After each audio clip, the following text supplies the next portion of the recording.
¿Qué tal? ¿Cómo están? Qué gusto que nos acompañan. Hoy vamos a estar conversando sobre la democracia constitucional en riesgo y, dicen por ahí, los autoritarios que no descansan. Antes de presentar a nuestra estrella, valga el término, Joely Ramírez, estrella, un ¿no? gusto, Por lo menos. la superestrella. Gracias, Paco. Y bueno, sí, invitado de lujo. Así es, Lorenzo Córdoba, ex consejero presidente del Instituto Nacional Electoral, buen amigo de Mega Noticias, por supuesto. Lorenzo, a ver, platícanos, ¿de qué hablamos con este libro de Editorial Cali Arena? ¿Cuáles autoritarios? Bueno, antes que nada, Paco, Joely, gracias, de veras, es un privilegio estar aquí, de veras, perdón el abuso, en casa. Claro. Bueno, mira, yo creo que lo que estamos viviendo en estos tiempos es un proceso muy acelerado de lo que ya podríamos definir una transición al autoritarismo, así como en los últimos 30 años hablamos de la transición a la democracia. Hoy están dándose muchos signos que hablan de una, digamos, no de actitudes autoritarias, que se las ha habido incluso durante nuestra época, digamos así, de mayor fortaleza democrática. Este es un país con una tradición presidencial de aquellas y por lo tanto, pues digamos, las pulsiones autoritarias siempre han estado allí. El problema es que no habíamos visto un proceso de transformación del régimen, del diseño constitucional, que me parece a mí clara y abiertamente nos está enrutando hacia un régimen autoritario. Este libro es, y que les agradezco muchísimo la generosidad de poder conversar sobre él, pues nace, digámoslo así, con un pretexto. Hace casi un año, que fue cuando estuve acá, lo cual habla mal de mí, porque, no de ustedes, porque invitado he estado. Sí. Que es el discurso que tuve el privilegio de pronunciar a centenares de miles de personas en el Zócalo. 18 de febrero. El 18 de febrero del 2023, perdón, 24.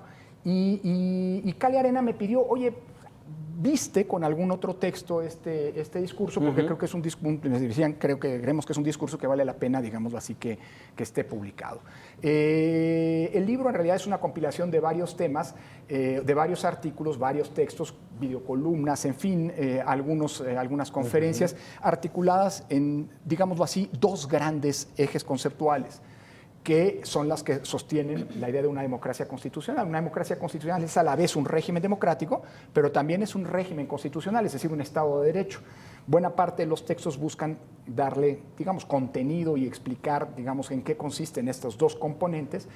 Y una tercera parte en la que justamente hago un balance de cómo estamos y sobre todo una preocupada, digamos, advertencia de que si continuamos por esta ruta puede concretarse una transición al autoritarismo, ¿no?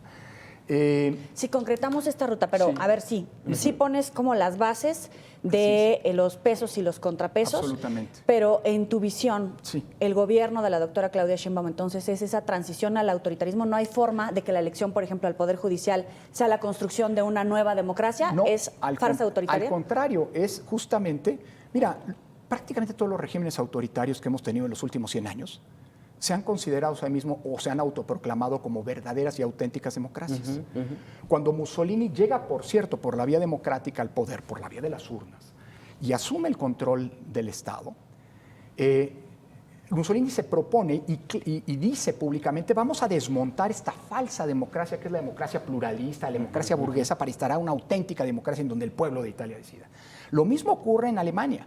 Bueno, todos los totalitarismos, los regímenes comunistas, me refiero no a los partidos comunistas, me refiero a la Unión Soviética, a Cuba, etcétera. Todos han dicho que ellos son la instauración o han implicado la instauración de una verdadera democracia.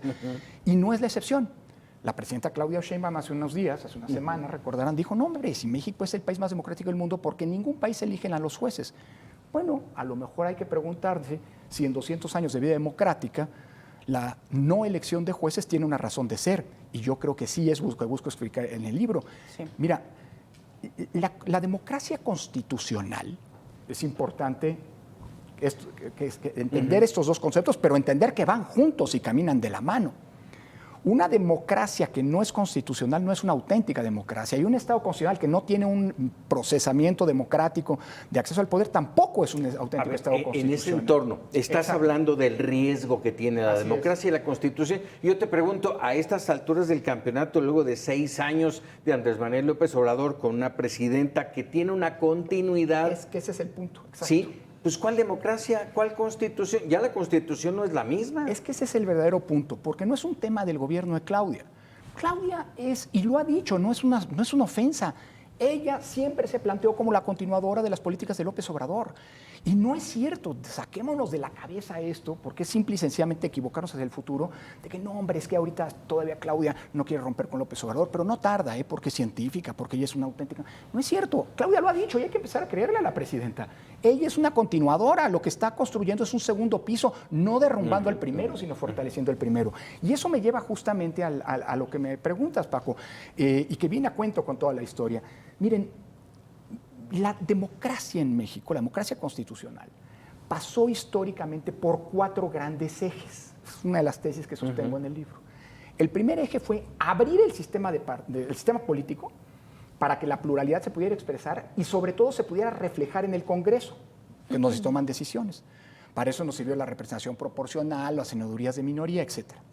El segundo eje es un sistema electoral que nos permitiera elecciones libres y auténticas.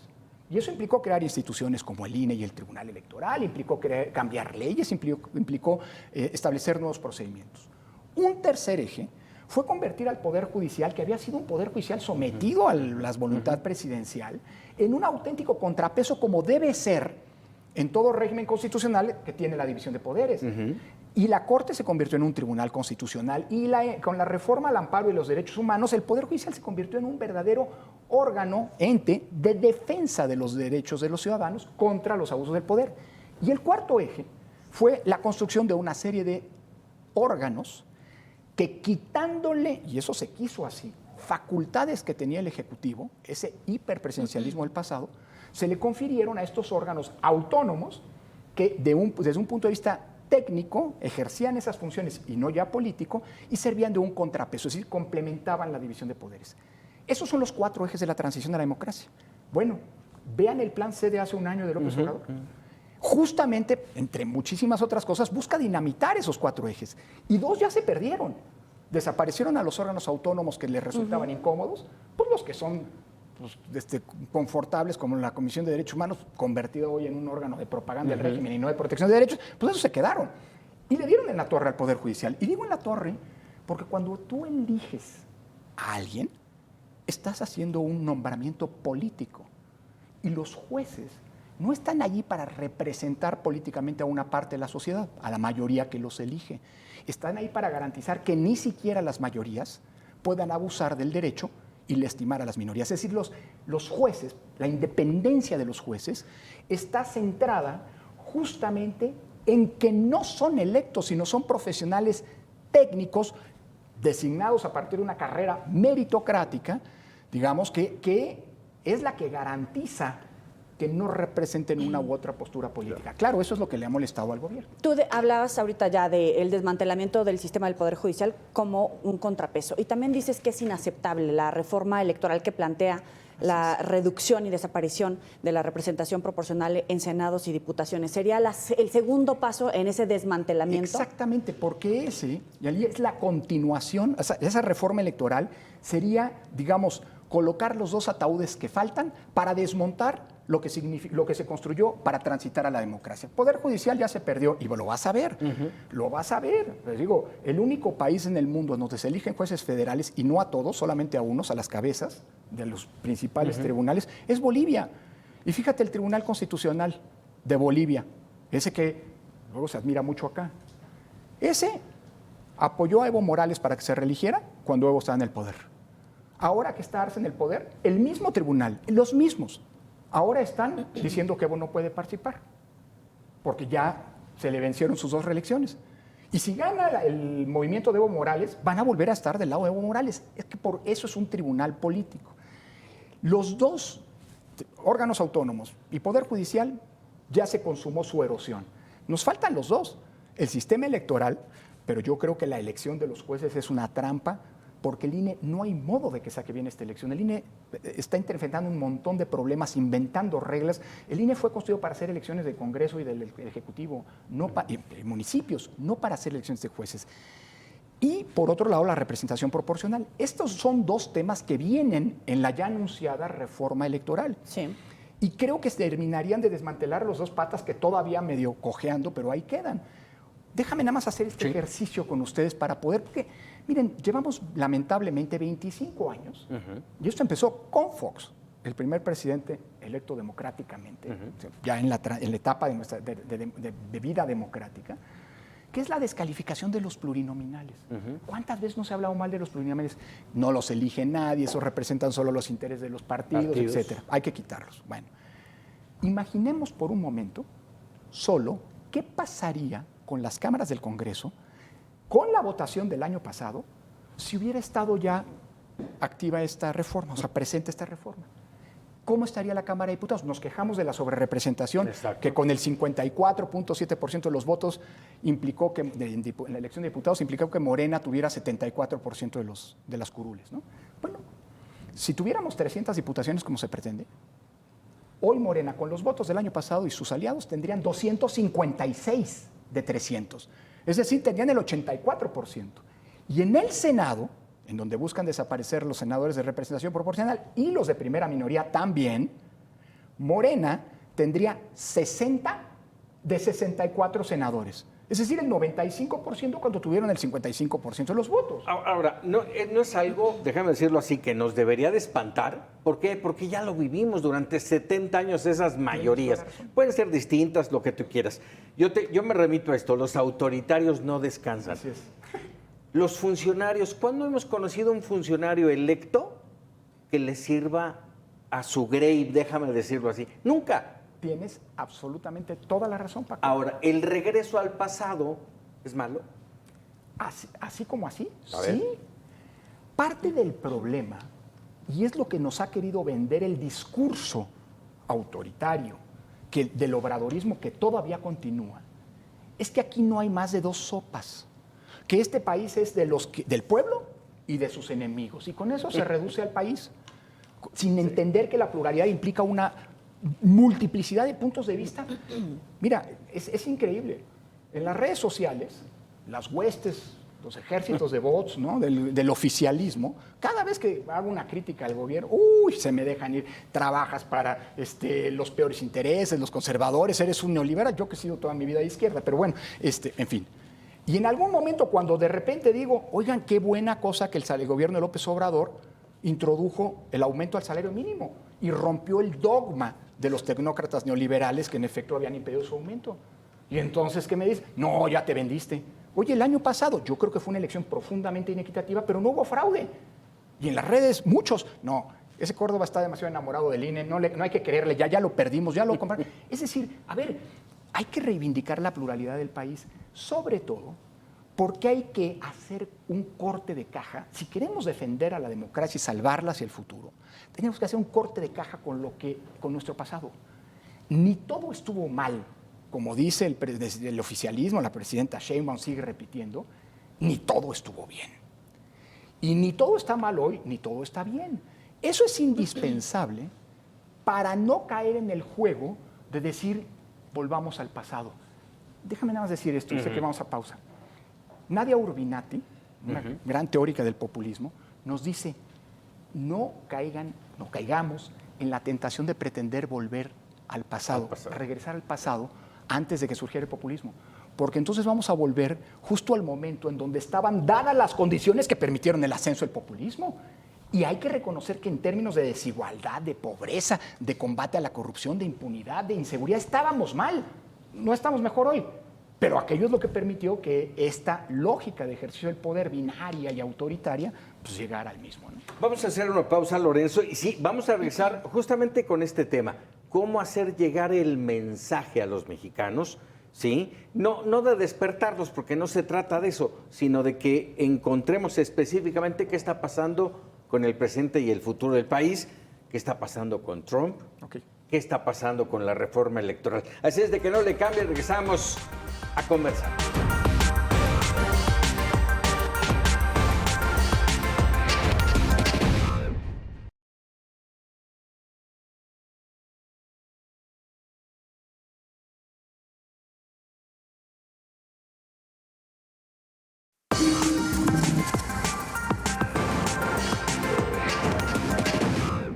Vamos, Yoli, adelante. Continuamos conversando con Lorenzo Córdoba. ¿Cómo le va a hacer la oposición para estructurar una propuesta, una alternancia, cuando tienen el aparato, tienen la presidencia, los recursos de los gobiernos estatales, presidencias municipales, etcétera?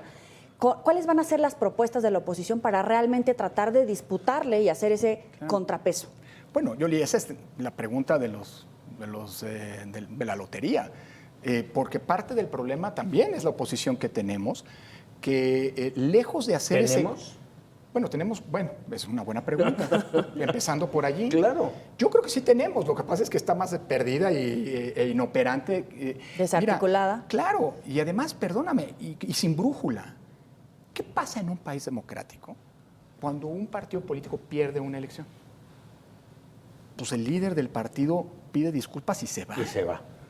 Acá tenemos a los dos principales partidos de oposición, al PAN y al PRI, cuyas dirigencias siguen siendo finalmente las mismas o prácticamente las mismas, los mismos grupos que antes de 2018. ¿Cómo combaten corrupción si ahí están sentados? Ve lo que pasó el año pasado. El PRI sufre su peor derrota y lo que ocurre no es un cambio de dirigencia, sino la perpetuación de la dirigencia actual. Es decir, a ver, yo creo que aquí tenemos un problema porque la oposición, lo dices bien, no ha logrado articular en los 6 años de gobierno de López Obrador, y eso hay que reconocérselo a López Obrador, tal vez por las peores razones, no por razones democráticas, pero logró un dominio de la agenda que prácticamente trajo a la oposición hablando, aunque sea rechazando, pero hablando de lo que él quería que se hablara. Bueno, y continúa con la mañanera hoy por hoy. Todo el tiempo la oposición no logró construir una agenda alternativa. Estamos frente a la antesala de una reforma electoral que podría ser el acabose para la oposición, porque vuelvo a insistir, ahí están las cifras de cómo quedaría el Congreso, no habría espacio para la oposición y lejos de estar ellos planteando una reforma electoral, pues están esperando a ver qué les dicen.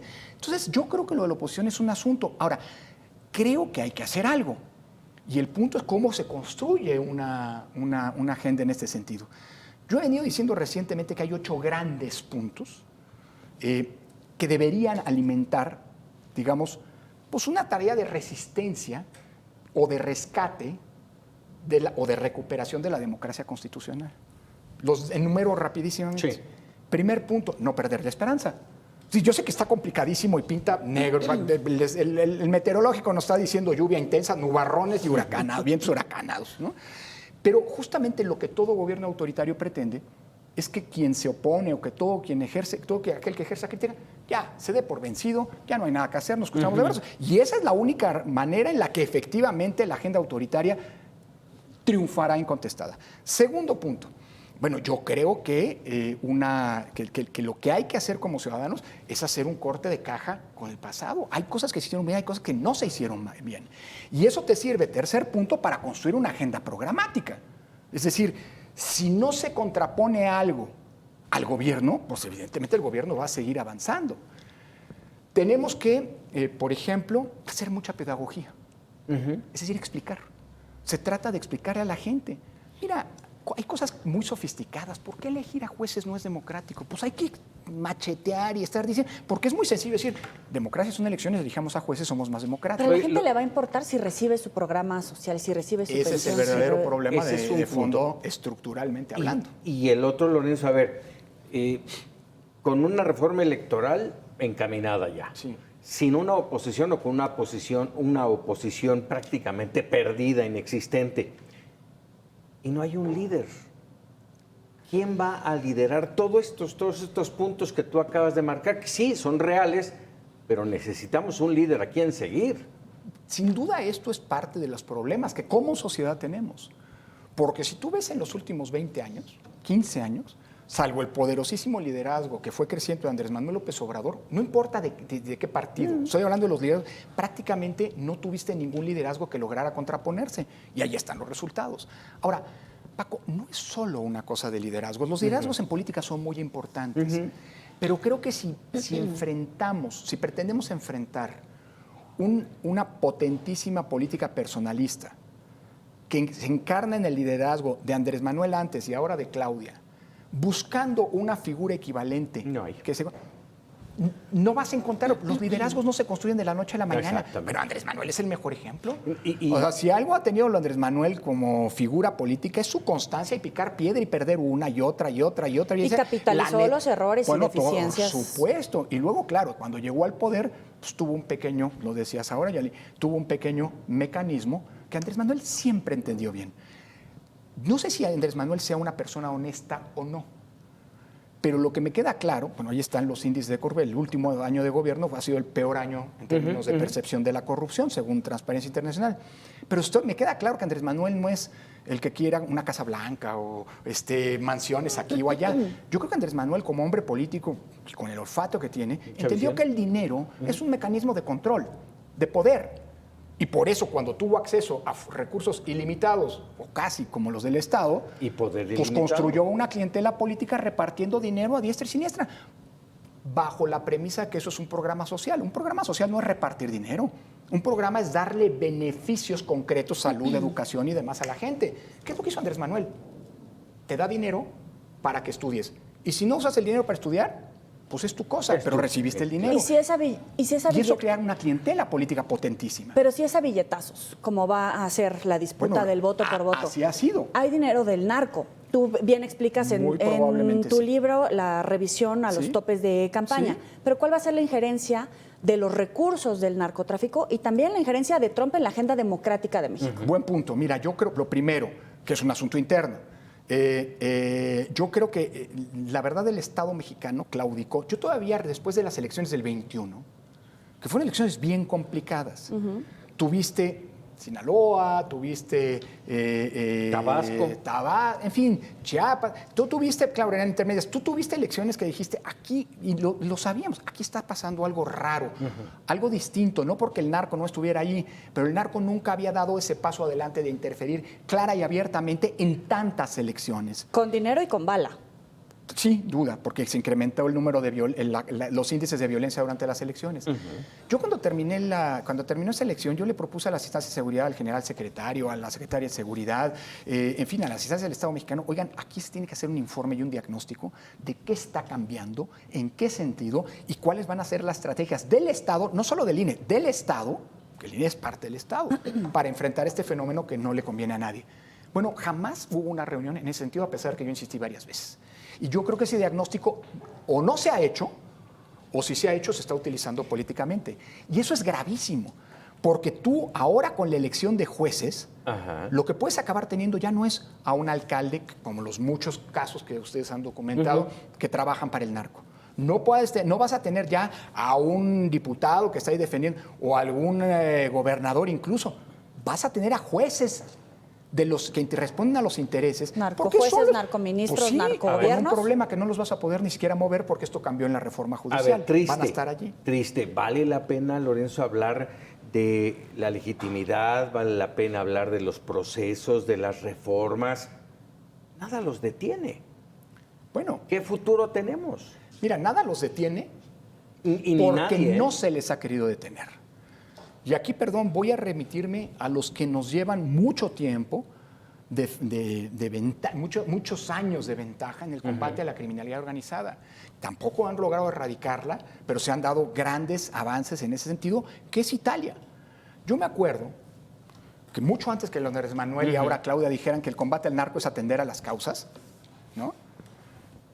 En Italia, Leoluco Orlando, el alcalde de Palermo, en algún momento dijo: el combate a la mafia, al fenómeno mafioso en Italia, logró, digamos, revertirse y empezar a tener éxito cuando se asumió que el fenómeno mafioso era no solo un fenómeno criminal, sino también un fenómeno social, político, cultural, religioso y social, y sobre todo económico. Pues es un negocio.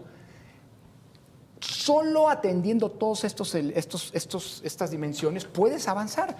Pero que ahí López está Obrador Trump. dice, el problema es la pobreza, pues sin lugar a dudas es la pobreza, pero no basta la pobreza. Si tú no los combates como un fenómeno criminal, los dejas que copen con Le pegas territorios... al tema financiamiento. Si no le pegas al tema del financiamiento, es decir, y este es el gran problema, y más una política como la de abrazos no balazos, pues es una política criminal y, perdón, creo yo, insensata. Pero ahí está Trump y dice, los Exacto, declaramos exacto. grupos terroristas. Y ahora vamos a tener ese otro problema, Yali.